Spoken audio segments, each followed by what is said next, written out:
You know, there's just 7 days till Christmas, and I'm already thinking about next year because I'm planning all these really fun things that will help to serve you so you can nurture the nurturer in your homeschool. That would be you. And I am doing it by going outside. Little nature therapy. There's something about going through a walk through the snow. The snow globe, snow is falling down, and it's just very centering, and I can just be really present and come up with all my ideas, which I have so many of. And again, this year, I'm going to offer you the ReEnvision Your Homeschool Intensive.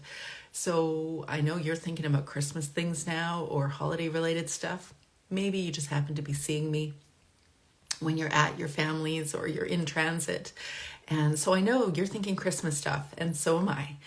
And yet, so quickly, the time is going to be here where we're going to take that glorious week off in between Christmas and New Year's, what I think of as the quietest time of my year.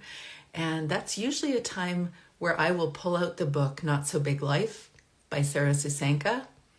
I go through the back of the book. There's about 2 or 3 pages of questions that help me to assess what my last year was like, what my present is like, and what my intention is for the next year. I've been doing that for as long as I've had that book, so at least a decade. I've shared that book more than any other book except my own, but it's an incredible book. An author who is dear to my heart, has so many similarities to me.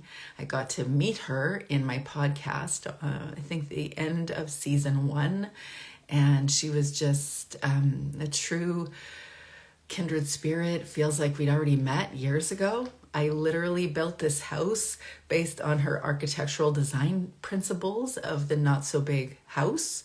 And the questions she has at the back of that book compel me every year to reassess what I've been doing for the last year. And because I've also been homeschooling since, well, it's almost a couple decades too, I've incorporated things that relate to my homeschool experience.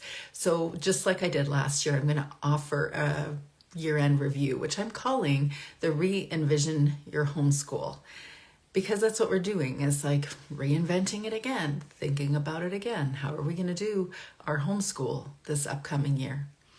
I love September and I love January because they feel like true new starts in our part of the world. And especially the new year helps me to reevaluate all the things. So when we get together for an 1.5-hour intensive group coaching opportunity, you are going to have one-on-one coaching in that 1.5 hours.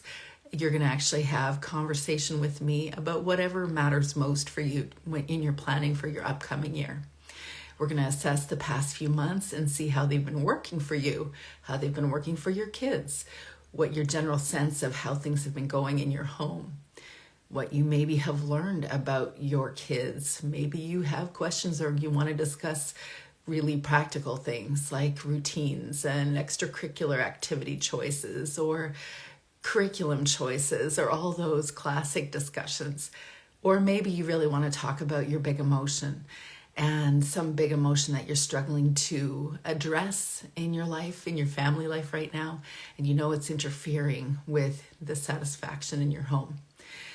So we could be discussing some of those things. You can discuss whether something's working, whether it's not working, and then we can brainstorm either strategies or different perspectives. Because just like me walking in the backyard or in my backyard, which is really just a lot of mountains, and when I'm walking around outside, it helps me to just gather perspective and have a little bit more clarity just by discussing different things with someone that I'm walking with or just thinking through something. And you can do that too at this intensive. So we're going to brainstorm. Maybe we'll brainstorm perspective shifts. Maybe we'll plan for strategies or tools for you to either address your big emotions, to create strategies for your self-care or ways to look after yourself over the next few months. And we're going to have a big old discussion amongst me and whoever is going to come to that ReEnvision Your Homeschool year-end review. We're going to imagine what your upcoming homeschool is going to be like. It's not just the routine. I'm pretty sure, unless you just started homeschooling, you know what I'm talking about. The choices you make for your curriculum, the things that you do for extracurriculars, or, all the things that are related to the academics of your homeschool usually are not your biggest priority in the long term. They are important. They're interesting. They're the things that you feel proud that you did these things, and you see your kids blossoming and learning and growing in all the things that they're doing. And those are amazing, but they're also not hard to find. And when you're homeschooling long enough, you realize they're abounding. They're always there. The really tricky things are really knowing if it feels right, if you feel like you're doing it good enough, if you're in a state of constant doubt or worry, or if you're dealing with big feelings like guilt, or maybe you're feeling really sad at this time of the year with seasonal affective disorder, or for very many other reasons that seem to be many people's experiences in this last few years, or maybe you're dealing with anger and your own frustrations in your homeschool. Those are the things that are the more challenging aspects of homeschooling. But I'm going to discuss it with you in entirety, whatever is the most important thing for you. So imagine what your homeschool would be like if you decided how you wanted to feel in your homeschool and you showed up that way each day. If you had practices that actually help set you up to show up that way each day. You're not going to do it perfectly.